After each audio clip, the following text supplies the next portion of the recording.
What's going on, y'all? Josh Shammy here. Thank you all so much once again for tuning in. And by now, if you've looked at the title of this video before clicking on it, I know I'm that good. But if you've looked at the title of this video before clicking on it, you're probably thinking to yourself, again, or something along the lines of, we get it. You really like Batman v Superman. And a disclaimer I want to make before beginning this response video: I'm not making this as a diss. It probably will be taken as such, but in no way is it a diss. It's simply a response. And as you can see, the user CorderyFX made a video recently that made waves, called "What Batman v Superman Should Have Been." And without any further ado, let's hop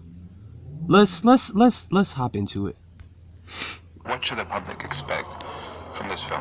I think they need to expect, if they go to the movie, which is fine, just like, oh, I'm gonna see Batman fight Superman.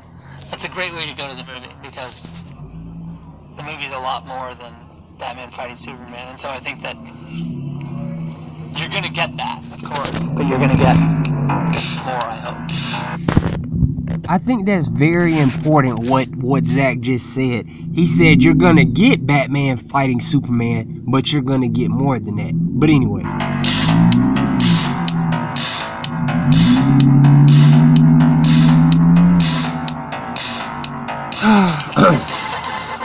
So with Aquaman just around the corner and Wonder Woman 2 finishing up production, there is this weird sense of either dragging out a failing franchise or trying to salvage what we have with what works. So I decided to take a look back before the DC Cinematic Universe started dividing audiences, before Batman met Superman. Coming off of Man of Steel, I thought it was pretty okay. Definitely interested in the direction it might have headed in. But then a few months later, 1 month later, the boy himself, Zack Snyder, makes an announcement at the 2013 San Diego Comic-Con regarding the Man of Steel sequel, which had only been out for a month at this point, and it was a great announcement. Like the actual announcement, not this nonsensical rambling setup. Now that's like, right?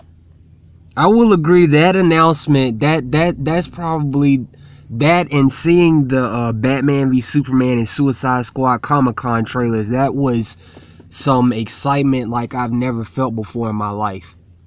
You love movies, so like you want to go and see the movie. But I can't say that maybe there's a single element that's in the film, that will be in the film, that we could, I don't know, that I could. So I was thinking about how to do that, like how could I do that? And I sort of poured through the DC universe to look for a way to tell this thing.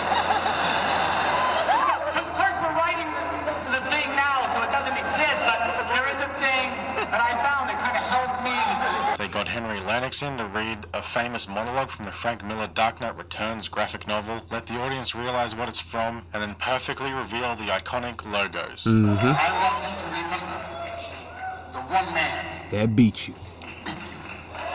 Oh, what? Wait for it. Wait for it.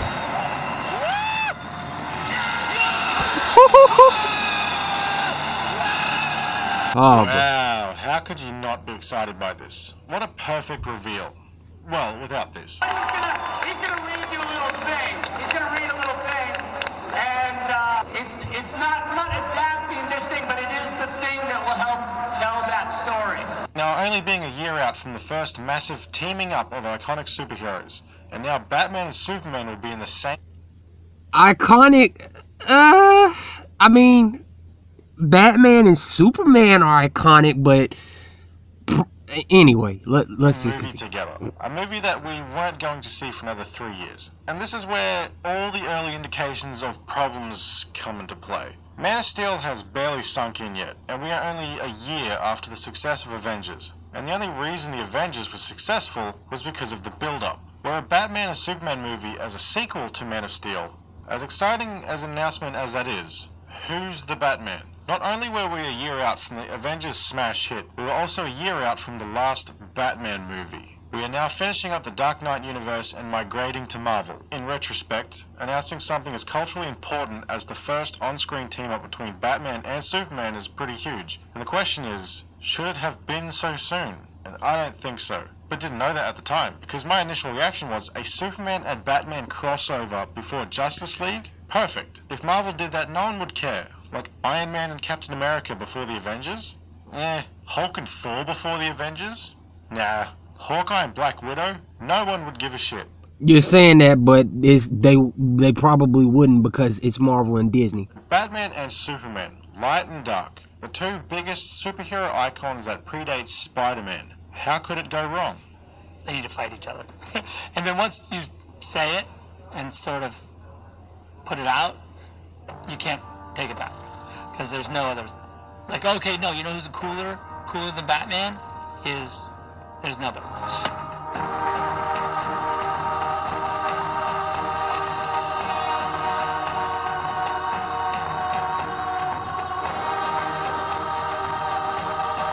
Oh God, that was the opening. One of the frustrating things about this movie is that it was on the right track in so many aspects, and on its own could have aped the success of Avengers.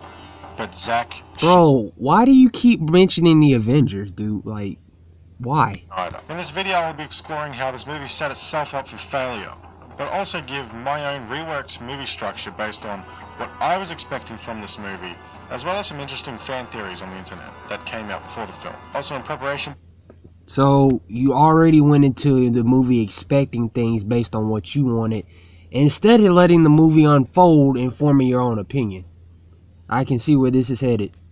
For this discussion video, I figured I should familiarize myself with Batman vs Superman, seeing as I haven't seen it since the cinema. And what better than the ultimate cut? Since so many people are fighting for the Snyder cut of Justice League, why not watch his full vision of Batman vs Superman? All 3 fucking hours of it. My God, that is too long. And You say it's too long, but you want to see the entire movie, right?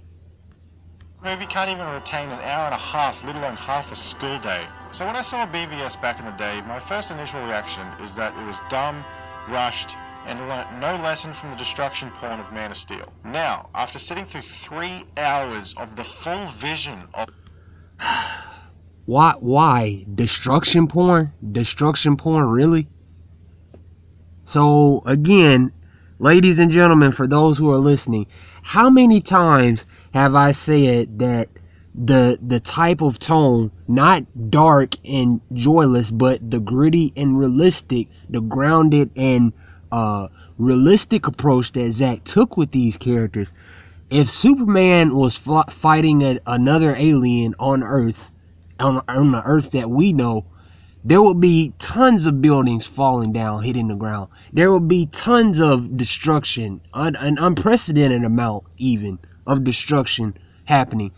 But anyway, what do I know? Zack Snyder. I only have 2 words to sum up this movie. Bloated and pretentious. This movie is crammed with so much junk and filler that is so far away from the point of this movie, and it isn't interesting at all. The first 30 minutes is very problematic. The movie is meant to be Batman v-ing Superman, but this is what happens in the first 30 minutes. Music video style opening credit montage of Bruce Wayne's parents getting shot, with the full Frank Miller imagery. This is now the 3rd time we have seen the death of Bruce Wayne's parents on the big screen, and it's also the longest. Flashback to the ending of Man of Steel, the destruction of Metropolis from Bruce Wayne's perspective. This gets a point for being on the right path. Great scene. For a movie called Batman vs Superman, this is a good setup. Should have been the very first scene in the movie. And then some random... It's not Batman versus Superman. You just contradicted yourself as Batman v Superman.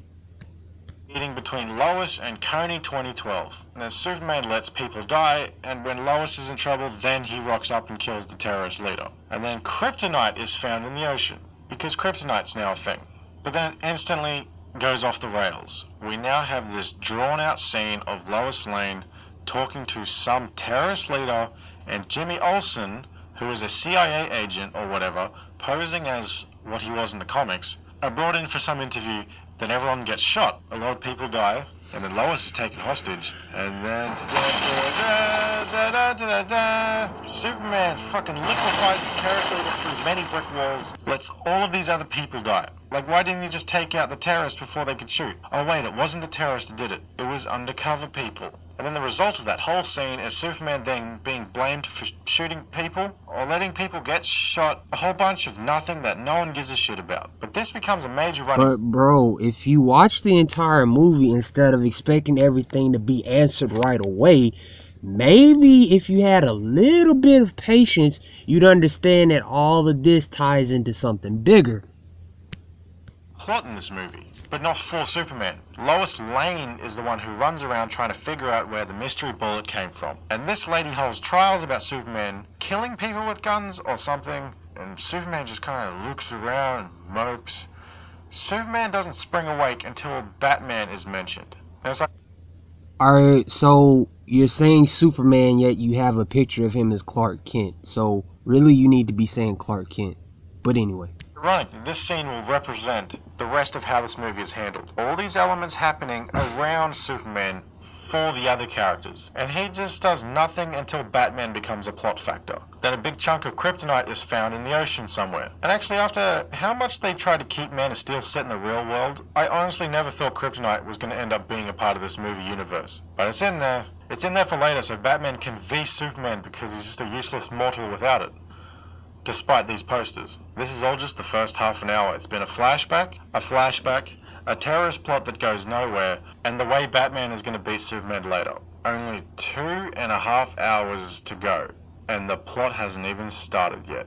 Now before I get into the story, I want to discuss 3 important characters in this movie. The 3 most important elements that could have made this movie perfect, but how they were mismanaged. Batman, Superman, and not Wonder Woman, but Lex Luthor. Batman and Superman having conflicting points of view of each other, and then have the world's smartest man trick them into fighting. Perfect, simple plot outline. So how did that fail? It didn't.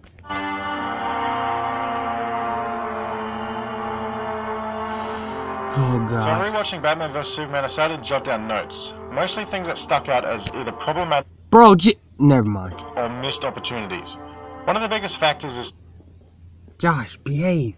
You're right. Superman is just a plot device for everyone else to complain about. With the boring subplot of Lois Lane getting to the bottom of this bullet mystery, Holly Hunter running trials, and public relations on whether or not Superman is a threat. I can't understand why someone would suggest that he's just merely a subplot. It's just as much his movie as it is Batman's movie. But whatever. Batman wanting to find kryptonite to kill Superman, and Lex also wanting to kill Superman with Batman, and Doomsday, and Two-Face. Superman just mopes the whole movie. Just blank, expressionless. His introduction, he says nothing.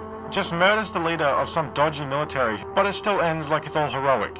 It's kind of like a condensed version of why Man of Steel was so off-putting. Death and destruction ends on, yay, the lovers got to kiss. Oh, silly General, you can't spy on me. Look, glasses and a suit stop me from looking like Superman, like it's the 1940s, and totally not a day and age where everyone has cameras on their phones that can zoom in. So that whole pointless scene happens so a new boring subplot can drive the movie, but not the destruction of the previous movie. Like I said before, this entire movie should have been purely a response to the events of Man of Steel. Immediately start. And it was. If you had paid attention, it actually was. This movie with Bruce Wayne arriving. Ironically, the first opening minutes with Bruce Wayne that you now show were pretty much a response to that. Bruce sees that Superman is a problem. Common sense tells you that if Bruce Wayne sees that Superman is a problem, then we all have he sees that he's a problem for the world and he needs to be dealt with. But again, what do I know? Metropolis. We don't need to be reminded of Bruce Wayne's origins, with his parents being shot, and then... But this is a new interpretation of Bruce Wayne. This isn't the same Batman that we've seen in the Nolan films. This is a Batman that's been fighting criminals for well over 20 years. Discovering the Batcave. Christopher Nolan nailed that, in what I deem to be the best Batman movie ever made, Batman Begins. The origin will never be done better than that movie, but... Okay, bro, but that's like your opinion. whatever, the visionary director needed to put in all these pretentious slow motion. Okay, see, now I see the problem. It's not necessarily that you have a problem with the movie. You have a problem with Zach, but okay. Of his parents being killed is both a reference to the Frank Miller comic book and ascending with the...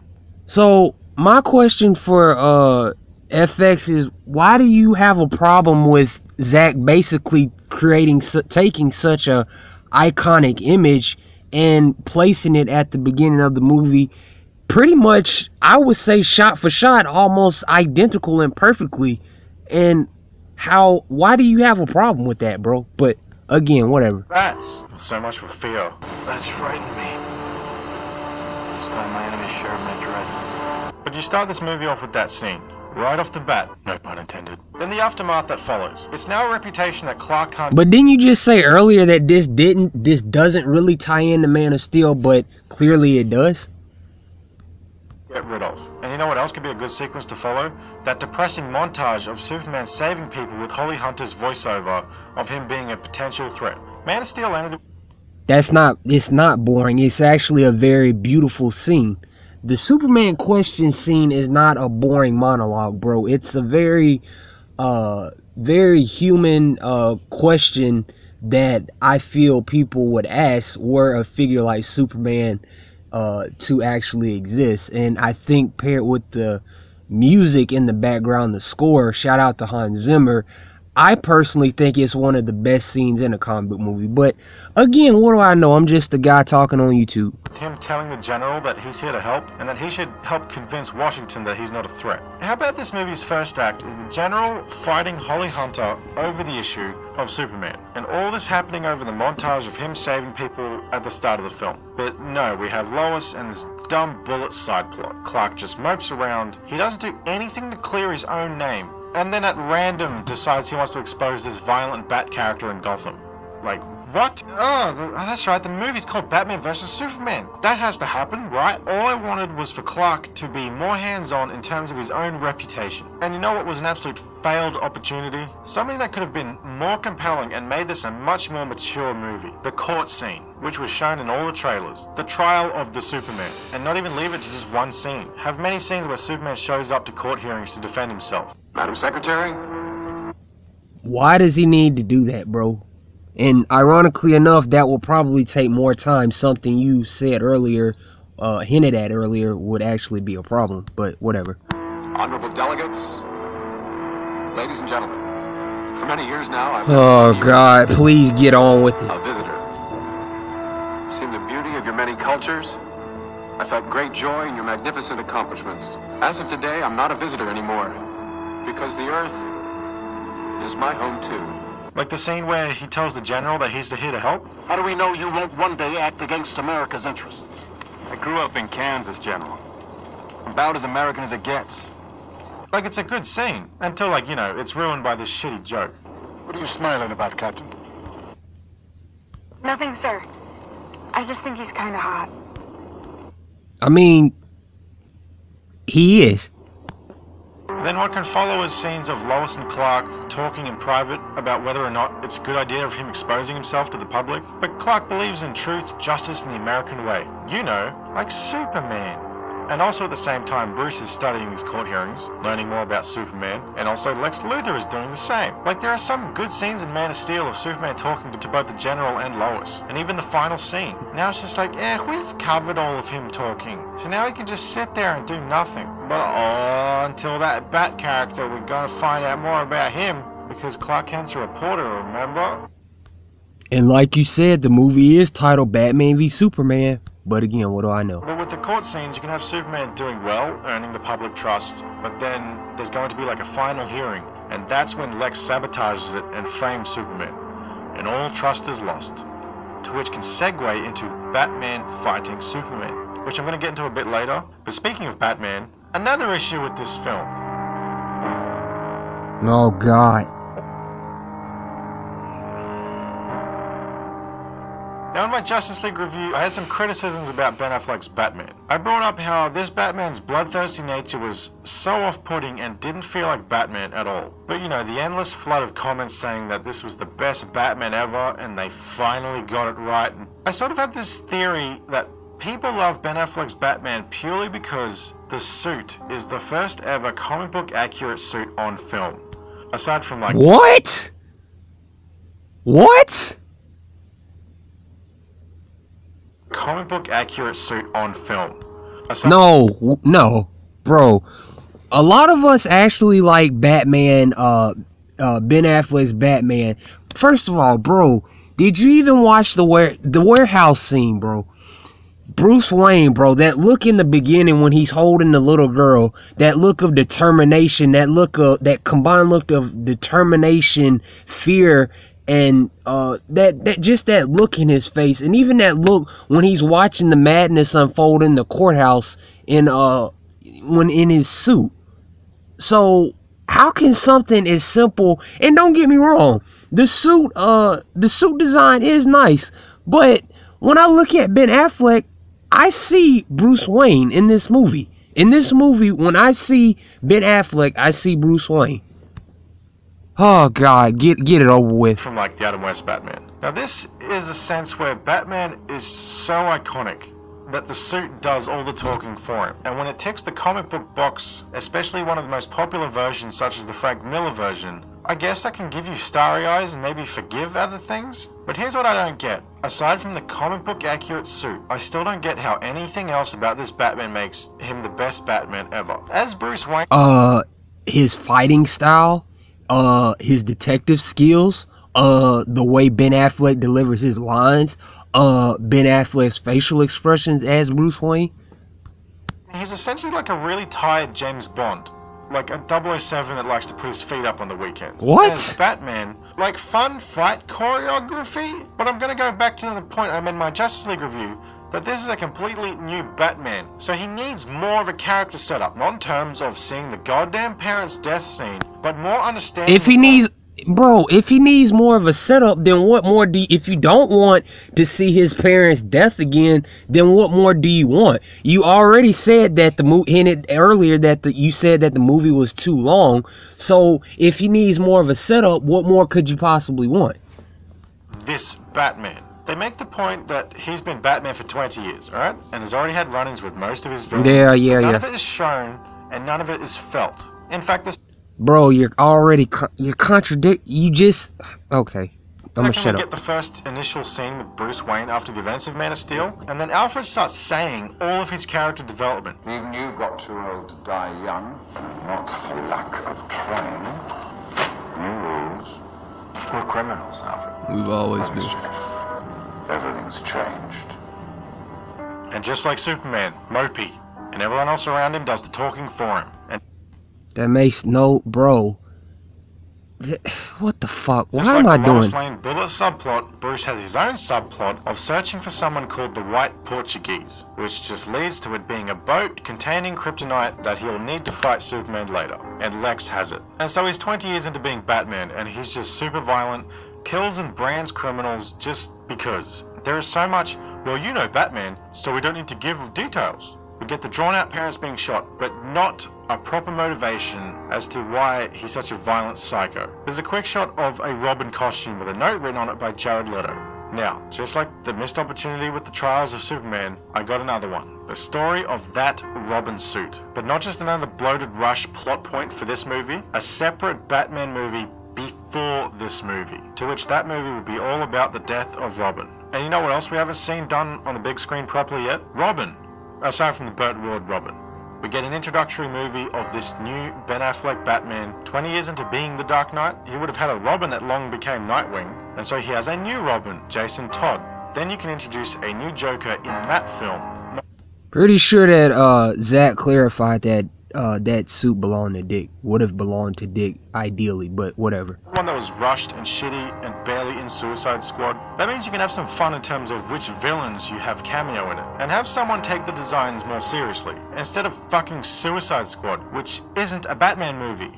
And you make it a smaller movie. The Joker kills Robin, and you can even call it like Batman Falls or something. That's what sends Batman into this dark, violent spiral. That'd be horrible. If kill the Joker, then this kid would still be alive, so time for new rules. Plus, this Batman's depressing character can be a result of a kid dying on his watch, and not his parents who died.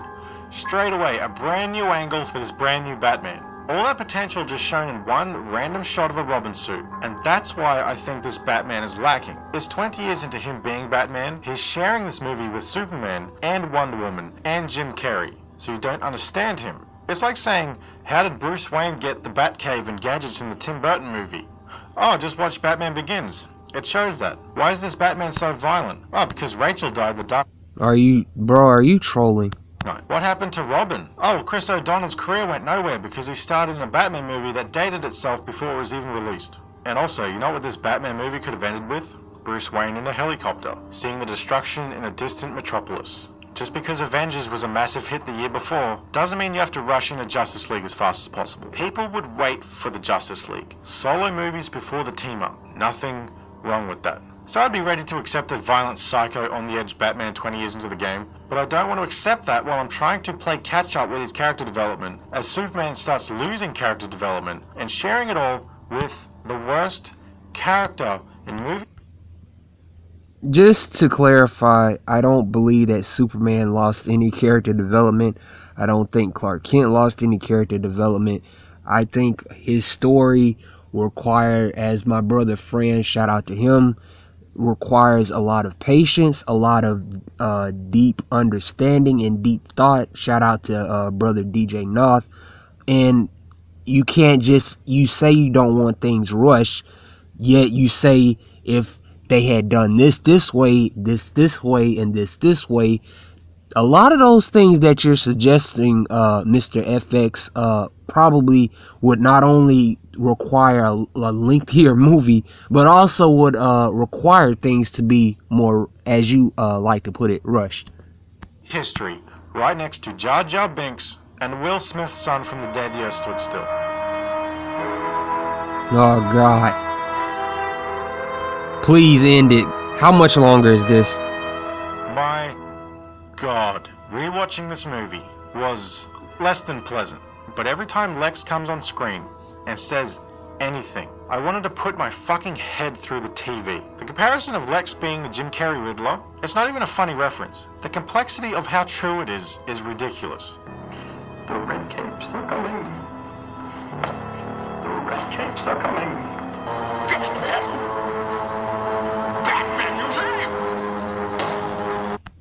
Me personally, I literally don't see the resemblance. This is something I've heard since BVS release. I don't see the resemblance, but you know, to each his or her own. And I'm saying it, I figured it out. The whole reason the DCEU fell into shit in an instant and is now crippled and limping out of that dumpster fire called Justice League is not just Jesse Eisenberg's performance as Lex, but also Lex Luthor's motivation and overall importance in this movie. He's just this frustrating plot device that can just make anything happen. There's kryptonite, Lex has it. Bro, no disrespect to you, I'm starting to wonder, do you know what a plot device is, but... Need Doomsday? Lex made him in the ship. How do you set up the rest of the Justice League? Well, Lex has all of them on his computer. And he also made their iconic logos. For fun. Oh, wow. When the movie spends 2 hours not giving a proper emotional reason for Batman and Superman to actually fight, oh, just have Lex force Superman to fight Batman. They kidnapped his mommy, even though Batman was going to do it anyway. But he also has Doomsday growing in a sack. And when Doomsday kills Superman, like, what was the next plan? Oh yeah, and on top of that, you want to set up Darkseid? Well, just have Lex call his mate Stephen Wolf on the Kryptonian Skype.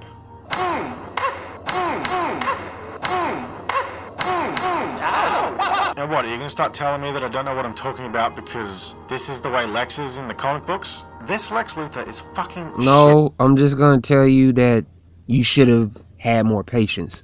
He is just a wanker psycho who is just escalating everything as much as possible. Like what? But, Lex's plan actually worked. Just saying. The Joker would do. And on top of that, he acts like the Joker. Does these stupid giggles when he talks.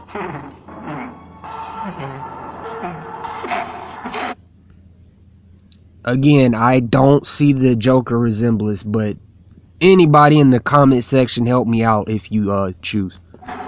And thanks to this Lex Luthor, we completely rushed to the death of Superman and the Dark Knight Returns fight, both of which could have been incredible sequels down the track, with the right build-up. But now, right after the first Iron Man movie, just have Captain America Civil War, which also includes Ultron, and also Loki is responsible for Ultron, the Winter Soldier, and Malekith. We have to level the playing field, Mr. Wilson.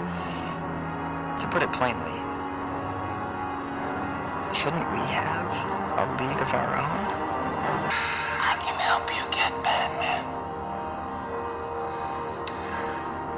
That is, if you spare my life for just a few minutes. Now, something I find even more frustrating is way before Jesse Eisenberg was cast, and it was still early days of news for this movie, I read a small plot outline that I felt sounded pretty interesting, to which I am still disappointed that this movie didn't go down that route. And what I read was, after the events of Man of Steel, with Metropolis being destroyed, Lex Luthor and Bruce Wayne team up as billionaires to try and bring Metropolis back from the ashes, which just opens up so many great possibilities. One's a secret vigilante, the other one's an evil dick, but they both share the same concern of this destructive alien that leveled a city. And I got another change, a big change. But bear with me, the whole scene with Bruce Wayne arriving in Metropolis with all the destruction. Ladies and gentlemen, look at that look that Ben Affleck is displaying. Tell me that's not a look of determination and fear combined that Bruce Wayne would likely have on his first encounter seeing Superman. Tell me that look is not iconic. His building's being destroyed with his co-workers in it. Swap him out with Lex. Give that xenophobic hatred to Lex. But, why would Lex be in Bruce's place at that time in the first place? And it's instantly a perfectly justifiable character motivation to kill Superman. And with Bruce Wayne on Lex's side, you can have Batman sort of feeding off of Lex's hate. Or Lex hires Batman to take down Superman, and Batman agrees. Then Lex can be telling Bruce about the kryptonite, so then Batman can take it later. Or you can have Lex start taking over politics, and with Superman trying to win public opinion, Lex forces Superman to work for his new corrupt government, and then starts forcing Superman to do evil shit. Like, you know, Batman doesn't agree with Superman's actions. If we're talking about homaging the comic books, imagine if Superman fighting both Batman and Lex, who both have kryptonite weapons. After a whole movie of using politics to beat Superman, and it results in a mono-in-mono fight. Previous movie, Superman fought a super being and they leveled an entire city. Now it's a smaller fight with just mortal men. Lex reveals his evil side throughout the fight, and then Batman has a change of heart. See, all of this could have been more interesting and less bloated with shit that no one cares about. I even remember back in the day... But see, there are a lot of people that actually care about it, but apparently you're so set in your ideals of what the movie should have been in your eyes, but you don't see the error of your ways. When Phoenix was rumored to play Lex, to which I was just like... Lex Luthor, the greatest criminal mind of our time, is now just a goofy dickhead that rushes through all of the best comic book runs. To anybody that doesn't think that Jesse Eisenberg's Lex is accurate or otherwise good, I recommend you to Superman Red Son. That's all I have to say. In the Man of Steel sequel. And he's coming! Bro, we could have got Darkseid, bro.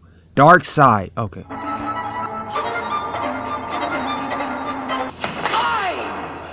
Batman.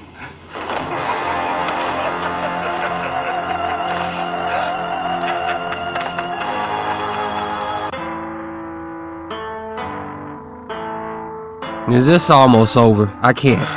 This is still one of the saddest events in history. The first cinematic team-up of these two massive icons should have been unstoppable. So much of this film could have written itself if it was well set up, either with a Batman solo film beforehand, or playing to the strengths of Man of Steel. But aside from all that overly complicated... And see, people, a lot of, the gentleman at CorderyFX is not the first one to say this. A lot of people seem to hold this notion or ideal that the DCU should have done what the MCU did and started out with their solo films and built to what they would consider a world's finest film, or what we know as Batman v Superman.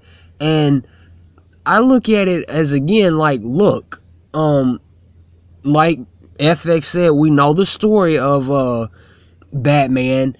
This is a Batman that's 20 years into fighting off criminals. We really didn't necessarily need a build-up or solo films before Batman v Superman. At least I don't believe that we did. That's my first point. Number two, again, it's a different interpretation of Batman. It's not the same Batman we're so used to seeing. It's a different Batman, but it's still essentially Batman. You follow what I'm saying? You get me? An ultimately pointless plot, what's left of the film is Zack Snyder's pretentious vision of these characters, which I don't think we needed. And bro, it's not pretentious, bro. It's not pretentious at all.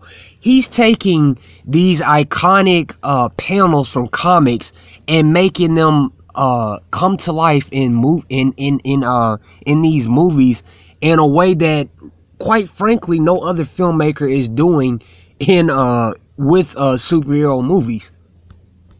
Bruce ascending with the bats, the religious culture looking at Superman like he's a god, and gee. I mean, but Superman, and that's another thing, like, another complaint is, the Man of Steel and BVS have too much, Jesus imagery or religious imagery, and I'm like, well, look at the tone, look at the type of character that Superman is. I mean, I'm pretty sure, again, this I keep repeating myself, but it's just how it is. If a character like Superman was on Earth, I'm sure there were a lot of people that would look at him as a god. Some look at him as an alien, some look at him as a god. Jesus Christ! Superman is a Jesus figure. Batman makes a primitive spear to cut him or stab him, just like Jesus. And after 2 hours of Batman wanting to kill Superman due to just xenophobia alone, he has to force himself to hate him when he has Superman weakened, just because before he was too busy smiling. He has to talk about what it means to be a man, and his parents told him he was special. I bet your parents taught you that you mean something, that you're here for a reason. My parents taught me a different lesson. Dying in the gutter for no reason at all. They taught me the world only makes sense if you force it to. It's like, since you have these massive icons to play with, you have to add godly metaphors to them, because that's how culture sees them. But what you're meant to be doing is trying to make them as compelling characters as possible. So more this. He has the power to wipe out the entire human race, and if we believe there's even a 1% chance that he is our enemy, we have to take it as an absolute certainty. Destroy him. He is not our enemy. Unless this. We create a free and a...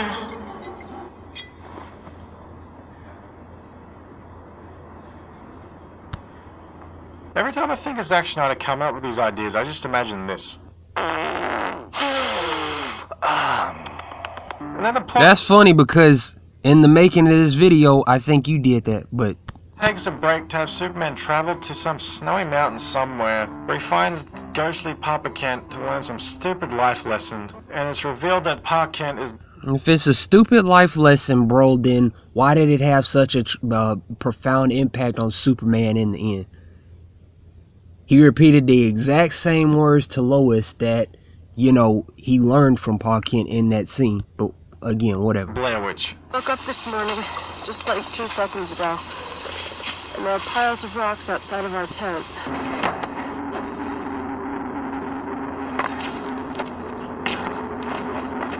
Isn't it? Also, the nightmare sequence. This fucking scene comes out of nowhere. And it's also dumb because it shows the actual events that are to come. For no reason at all. What a spot-on dream. And then the Flash rocks up in a... But if it's showing it for no reason at all, then why would it be showing it for no reason at all, unless maybe it was going to tie into something bigger later on down the line? But you and so many others aren't patient enough to wait and see what that something might be. Flash, and then freaks out because his cameo was too soon. So much sequel setups at once. Jesus Christ, what balls you have to shove so much comic book shit into a movie. How is Flashpoint in this movie? Do you know what you're talking about, bro? Bruh. They should purely just focus on Batman fighting Superman. Also, the Flash says you were right about Superman, you were always right. To which at the time, Batman hates Superman, and just had a nightmare about Superman taking over the world. So what was saying the word Martha make Bruce like Superman? If he was right to think that Superman was a threat... Because, man, it shows the humanity. Jesus. It shows that he was wrong about Clark all along. Bro, I get tired of repeating myself, man, but again, this whole time, because the Flash said so, then Bruce would never ever have snapped out of that hatred and just kept trying to kill Superman. And also, people say this is the best superhero movie ever made. This is the best superhero movie ever made because it has so many images from so many comic books. Or maybe people just like it because everybody's taste is different than yours. Shoved into it. But this movie is possibly one of the worst movies ever written. Like having nothing but potential and blowing your wad too fast, too much. The live action crossover of both Batman... Just at this point, bro, I really just want to turn this off. Just say, I don't understand Batman v Superman and leave it at that. You know, just say, I don't understand Batman v Superman, that's why I don't like it. Or just say, I don't like Batman v Superman because I don't understand it. And Superman, as well as fans of both characters, deserved much. Lord, in this video, please, God. Has quit. Absolutely no news on Batman's interest. The Flash can't lock in a director. Cyborg can't get off the... Bruh, the Flash has directors, dude. What do you mean? Ground. And all we have is Aquaman and Wonder Woman to bring something. Bro, you're misinformed, dude. We have Aquaman, Wonder Woman 84, which is coming out in June of 2020 now. We have Shazam, something you probably don't even know about. We have Birds of Prey coming out near Valentine's Day 2020.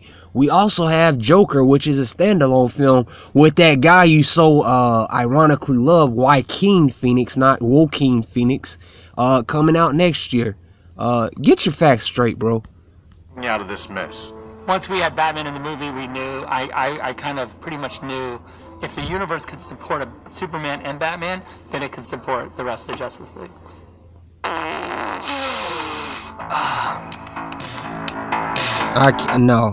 sorry. Ladies and gentlemen, you just saw CorderyFX's what Batman v Superman should have been, also known as I don't understand Batman v Superman. That's why I made a 27-minute video. Also known as I have a better idea for Batman v Superman, even though I don't make movies. Again, ladies and gentlemen, one of the few things I'm gonna say, because this video is long as it is, the irony in all of this is that, again, like I've repeatedly said as well, so many people are still discussing Batman v Superman, and my thing is this: if a movie is bad, if I don't like a movie, I'm not gonna talk about it needlessly, like over and over and over again, like so many seem to do. And you know, again, this was simply a response video. This is not necessarily a diss. I did get a little triggered, but you know, it's just I'm a fan of the movie, and I was just wanting to do this for a minute. And I'll leave a link to Mr. CorderyFX's channel in the description. Let me know what you guys think. Do you agree with this gentleman, or is he wrong? Let me know in the comment section down below. Please subscribe, like, and comment, and I'll see you all next time. Peace.